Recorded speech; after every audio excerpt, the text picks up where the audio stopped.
welcome to Asian Pulse, and I'm your host Manveer Randhawa. Today we are broadcasting from traditional unceded territories of Kwantlen, Silvertooth, and Squamish Nation. Autumn is finally upon us, and so is the rain and Halloween, also called All Saints' Eve. The observance began in the early Christian years, dedicated to remembering the dead, including the saints, martyrs, and all who departed. It was Irish and Scottish immigrants who took many customs to North America in 19th century. And from there, it goes on to the rest of the world in 20th and 21st century. Halloween, as we know now, is a fun evening full of sweets and harmless fright. Whether you're trick or treating or looking for a few thrills in the form of a haunted house, you can enjoy these festivities, but stay safe. For parents who take their children out for trick or treating, make sure to wear reflective jackets so that cars can see you. Our Asian Pulse team wish you all a very happy and spooky Halloween. We'll be right back after these words from our sponsors. I understand how important it is to have a place called home, and it's frustrating using your hard-earned money on rent. Vic Prasad can make you a homeowner. Get pre-approved services provided to first-time buyers and new immigrants. You can qualify for mortgage even if you have bad credit. Call Vic Prasad now on 604-306-6647. Vic Prasad is associated with Craft Mortgages Canada Incorporated. I understand how important it is to have a place called home, and it's frustrating using your hard-earned money on rent. Vic Prasad can make you a homeowner. Get pre-approved services provided to first-time buyers and new immigrants. You can qualify for mortgage even if you have bad credit. Call Vic Prasad now on 604-306-6647. Vic Prasad is associated with Craft Mortgages.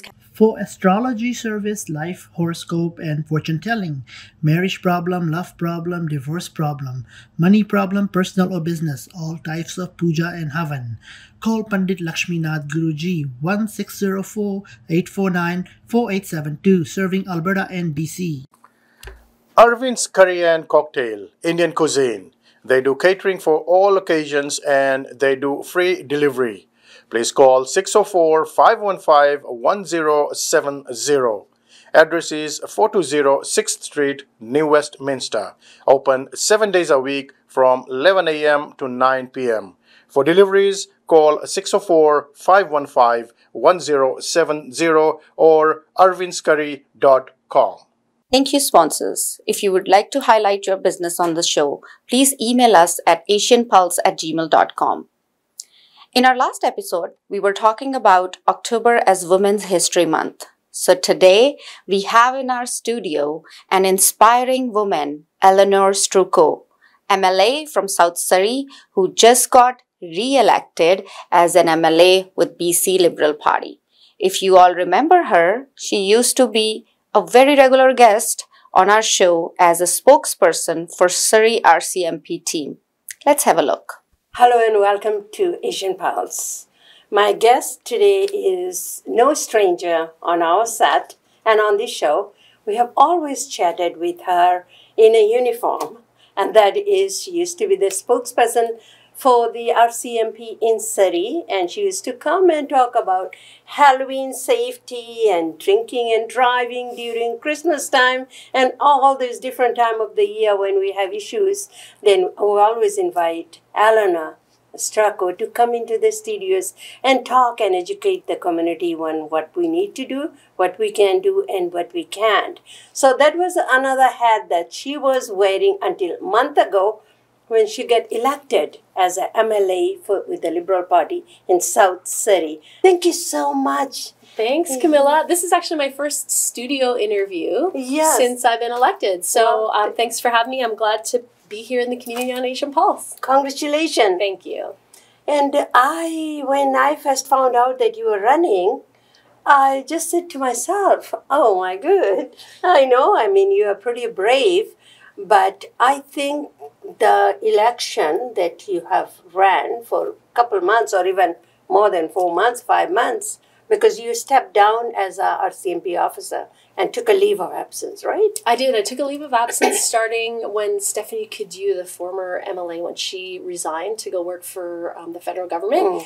And then after I was elected, I actually resigned. So I've taken my retirement early from the RCMP so that I could do this job. So I'm very happy. And, you know, I have a lot of goals, and I know that people in my riding have a lot of goals for me. They want me to speak up about a lot of issues, and so I'm really looking forward to continuing to do that. So I was going to talk to you. You went door knocking. All this time that you have been off work or taken leave, you were door knocking and trying to let people know who you are and what you are doing and who you're running for. What was the main issue when you knocked the door? What were the main issue in your riding? I would say the main thing that people were concerned about is healthcare. You know, and I think that healthcare is fundamental to, you know, our well-being, of course, our health. But when you don't have your health, what do you have? You know, you don't have anything. And so I think for all people, whether they were people who were very affluent or whether we were talking about people who were not affluent, at every door, regardless of the person's background, health has been an ongoing and priority issue for everybody. We have 1 in 5 British Columbians still don't have access to a family doctor. And, you know, people are really concerned. They don't see a lot of action, and they really want us to speak up and make sure that these issues get addressed. So now the new hospital is being built somewhere in Cloverdale, I think. Do you think that maybe, or is it just a Band-Aid? You can set up a building here, but if you don't have nobody to fill in, the doctors, the nurses, everybody, the support team, what good is that? Well, there's a couple of issues with the proposed hospital in Cloverdale. One of the significant things that people heard during the campaign is that Kevin Falcon wants to cancel the hospital. That's incorrect. We want to have great health available here for people in Surrey. We want to have a second hospital. One of the things that's key, though, is that the NDP have promised to get that hospital started next year for Surrey. That means shovels in the ground, construction started. But before this year, they actually didn't have any money allocated in the budget. And then after being hounded by the BC Liberals, they finally put money into the budget. But they only put so far $2 million in. And for anyone that knows like how development works, I mean, $2 million is actually not even enough to get the initial drawings. They don't have even a sign up to say that the hospital is going to go there. So, or the new site of this hospital. Yeah, which is by Kwantlen Polytechnic University. So it's actually, if anyone knows Highway 10, there's Kwantlen, there's the like cowboy boot store. And it's actually just south of Kwantlen where the new hospital is supposed to go. So, you know what, they've promised to get things going, and I'm going to make sure that they don't break that promise. It's not enough just to keep on announcing. In fact, they've announced the hospital 7 times, but there's nothing done. And, you know, people want to be able to have those services. So the reality is whether it is a full-scale hospital or whatever, you know, cancer clinics and services that they have, for goodness sake, when you make a promise to deliver them, we just need to make sure that they get delivered, because people in not just South Surrey, where my riding is, but all over our city need healthcare. They need the doctors and nurses. They need to make sure that we have people who are providing the food. We need to make sure that there's janitorial service, all these things. So you brought up a good point as well, that they haven't delivered an appropriate human resource plan. So we want to make sure that as we do build our new health facility in Surrey, that we also make sure that there's an appropriate HR plan so that it can have the doctors and nurses, janitorial staff, and all the other medical technicians that it'll need to get going.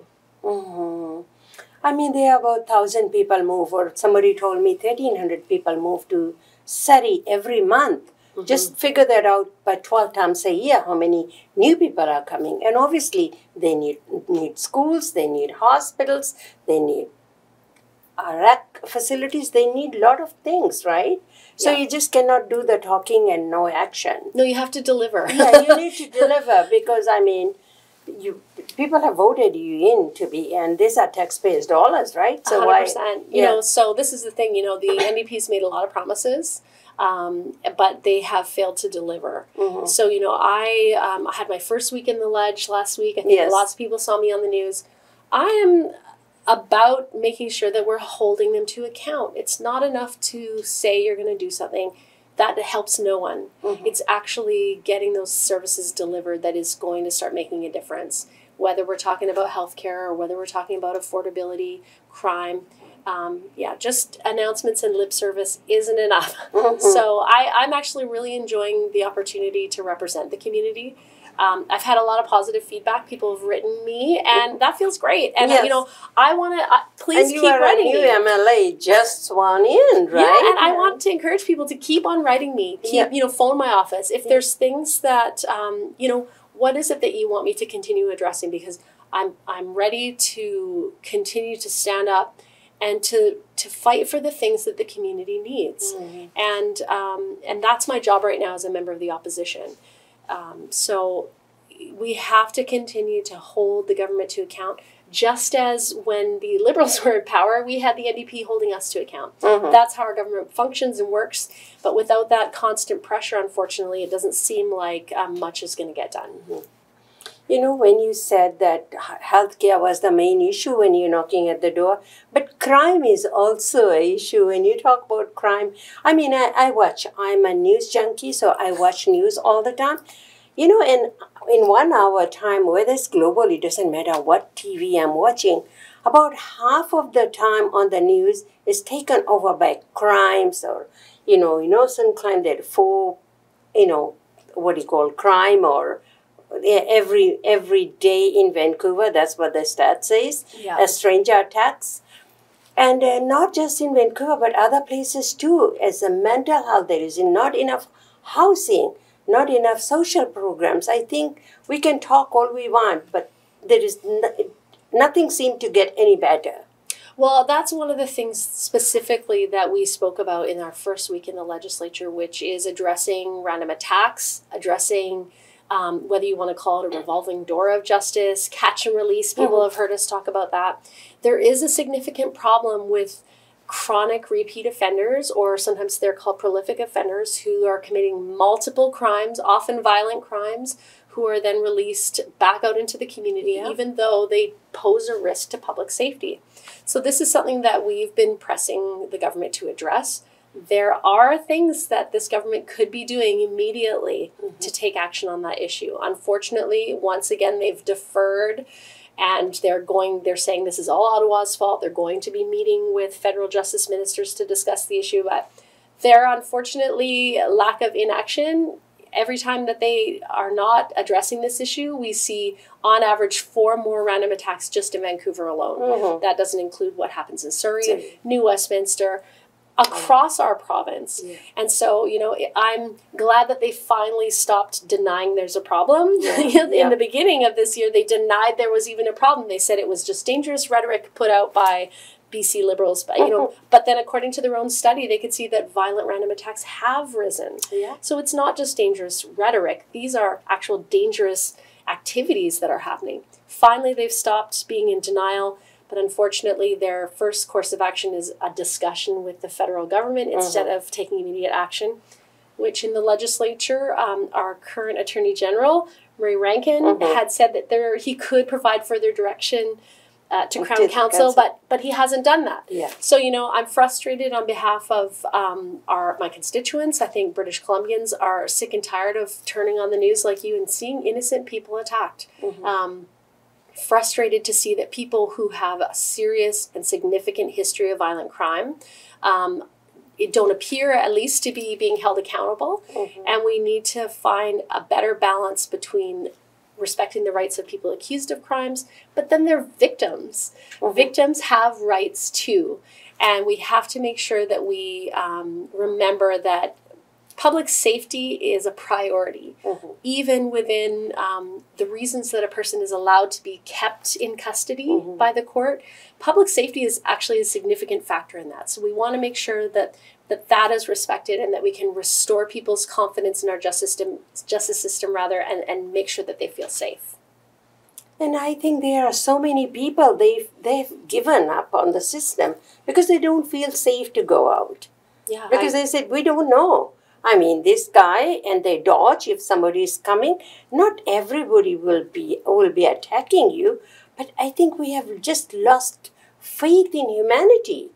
That because when these kind of people are out and about in the streets, and it doesn't matter that they are supposed to check when their provision officer and all that, and some of them don't even follow anything, and they are out and about. So I think as a mother or grandmother, my kids go to school, I will be concerned as well.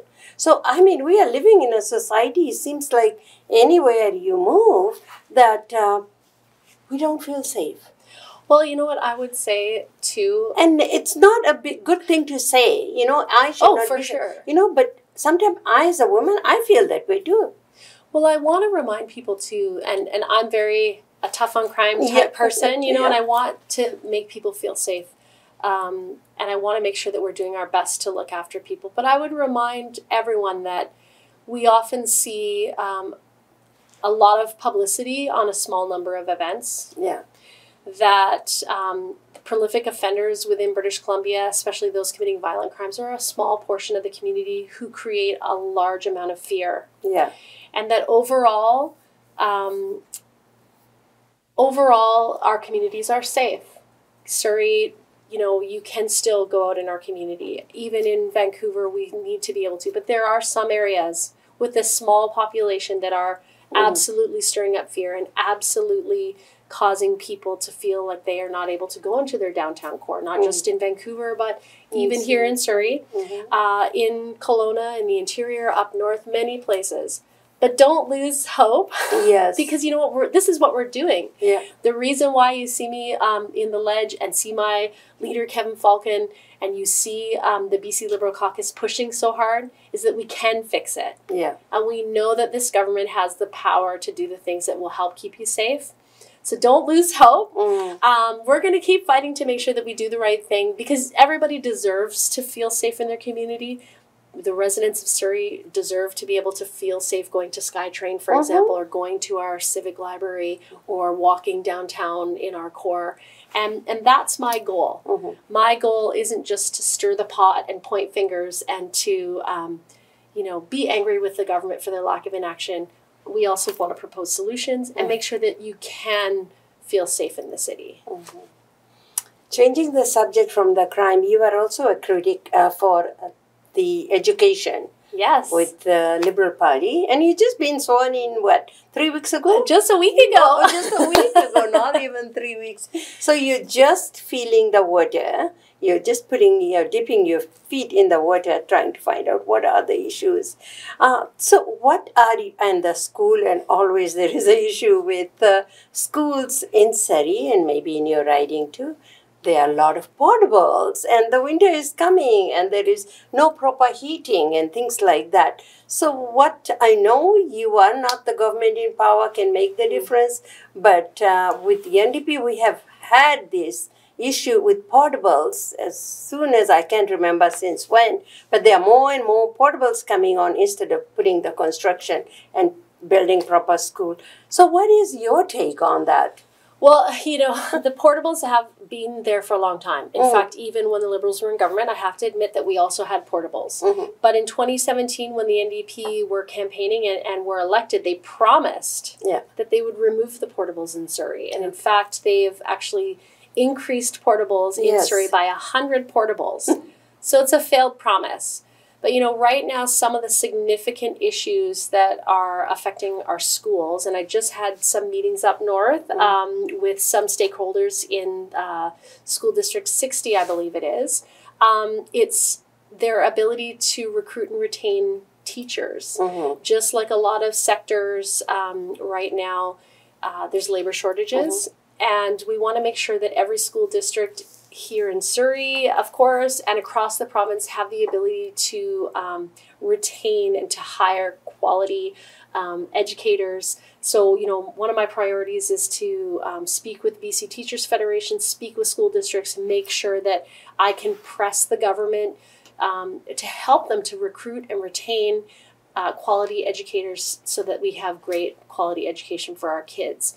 The portables and making sure that capital investments are made is also a priority for me. And since you brought up the portables, there was a lot of schools that were promised by the NDP to be built, including one in Mission, actually, a Mission secondary school that was an election promise, that they stood up and said that they would actually build that school. I believe it was 2020, they stood up and announced that, and now they've canceled that project.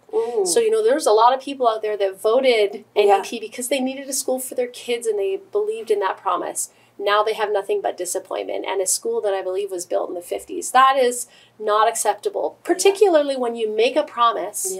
You form government based on the promise to deliver that service, and then it just turns out to be an out-and-out lie because you haven't followed through whatsoever on that. So I'm going to keep on pressing, particularly within the Ministry of Education, that schools that were promised capital investments, things like making sure that seismic upgrades, so in the event of an earthquake, that our children can be safe, that's a priority for me. I also have kids in the Surrey School District. I have two 8-year-olds and an 11-year-old.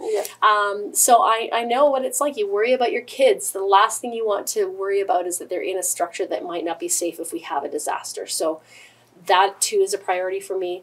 So there's a lot to work on in the education portfolio. I want to make sure that teachers have the resources that they need, and that we can hire and retain those people, that we have, you know, equity throughout the districts, so that we don't have some districts with all the teachers and up north. They're very, very hungry for educators. It's hard. And the same across Canada, just as we have with nursing and so many other fields, but we need to work harder. So we don't want to lose teachers. We don't, yes, and it starts, you know, right at the beginning. Things always start with education. Right? Whether we're talking about crime, whether we're talking about our ability to keep our community safe, whether we're looking at the future of our medical system, and so much more. It all begins with kids and having a quality education. So, you know, I'm actually just honored and I'm delighted to be able to be the education critic, because I can't, you know, I want to make sure that we're doing that we're providing quality education for kids here in BC. Do you see she has any chance, or she will be cast out or voted out with, I don't know, they are saying she has signed up the members that are not legit. Well, that's another political thing. Well, I have actually had a discussion about this in the media before. I put out a news release. I read that. You know, and part of it is that I feel it's disappointing to see, you know, whether or not her and I share political ideologies or not. On the different side. We're both women in politics. And I think that we, at a time when we're looking for diversity and things within our political landscape as a whole, it's sad and disappointing to see a woman being pushed out, particularly because I do think it's hypocrisy. Yes. Because, you know, we've had other campaigns that we've witnessed in the NDP. There was Mabel Elmore, who's a sitting MLA at one point, was accused of stapling $10 bills to memberships for Adrian Dix when he ran for leadership. There was even a video of it. There was no, proof, there was proof that she did it, but there wasn't this big of a push to have a disqualification like there is with Anjali Appadari. Because I think she's a threat, and that's why. Why would you do that? You know? They haven't come out to say that she doesn't share their ideology, and that's because they're talking out of both sides of their mouths. They want to show that they are strong on the environment, but at the same time, they're trying to push a very strong environmentalist out of their leadership race. I think that that's a different story than just talking about whether or not there was cheating involved, because we've seen in the past that they were perfectly fine with cheating. So, I mean, just as a woman in politics, and, you know, knowing that it's not always easy, there are different barriers and hurdles that you do have to go through as a woman. It is still typically a man's sort of playground, and I feel lucky to be a part of that and to sort of make more of a welcoming place for all kinds of people. But it's disappointing, I think, to see that likely Anjali Appadari will be eliminated from that contest. Yes. And become a cakewalk for him. Anyways, congratulations Thank you. Always a pleasure to be here. And always, I really hope this is your thing. I'll come back. I'll come back in here. Sure. Anytime you have any issues, please come in. We will chat. Absolutely. And thank you. Thank you, Camilla. Thank you, MLA Struco. Now it's time to announce the upcoming events. Fundraising for Christmas. This Christmas fundraising is taking place on December 9th at Royal Banquet Hall at Burnaby at 7845 Edmund Street. Doors open at 6:30 p.m. For tickets and for more information, call Nia at 604-603-4684 or Jose Chauhan at 779-892-7388. The proceeds from this year's fundraising will go to Moving Forward Counseling Services Society. Canadian Empowered Women of Fiji Foundation presents 2022 Christmas Dinner and Dance on December 2nd, 2022 at Kanna Banquet Hall in Surrey. Please bring an unwrapped toy for the toy drive. All toys collected will be donated to BC Children's Hospital Foundation. For tickets and more information, please call 604-825-8261 or 604-831-0240. Another charity event, Women Only event, is taking place on December 12th from 11 a.m. until 3 p.m. at Grand Taj Banquet Hall in Surrey. Tickets are only $35 and the address is 8388 128th Street in Surrey. For more information, please call Asian Pulse team at 604-537-5123, and this event is sponsored by Asian Pulse TV. Sahas Community Services Society.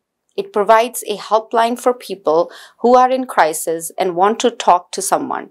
They offer critical support, information, and resources for individuals and families in need. The number is 604-900-9221. Everything will be kept confidential. If you have any events coming up in your community and you would like us to promote it, please send it to asianpulse@gmail.com. If you wish to support us or our show as being a sponsor, please contact Kamila Singh at 604-537-5123 or email us asianpulse@gmail.com. If you missed our show today, you can watch it again on Thursday at 8:30 p.m. and Saturday at 5:30 p.m. on Channel 4 and Channel 10 in Calgary. You can also watch our show on YouTube channel by searching Asian Pulse TV. Please don't miss subscribing and liking our page. Now, before I go, I will leave you with these thoughts. Do not spoil what you have by desiring what you have not. Remember that what you have now was once among the things you only hoped for. Thanks for spending part of your day with me. I'm your host Manbee Randhawa. Stay healthy, stay safe, and I'll see you next week.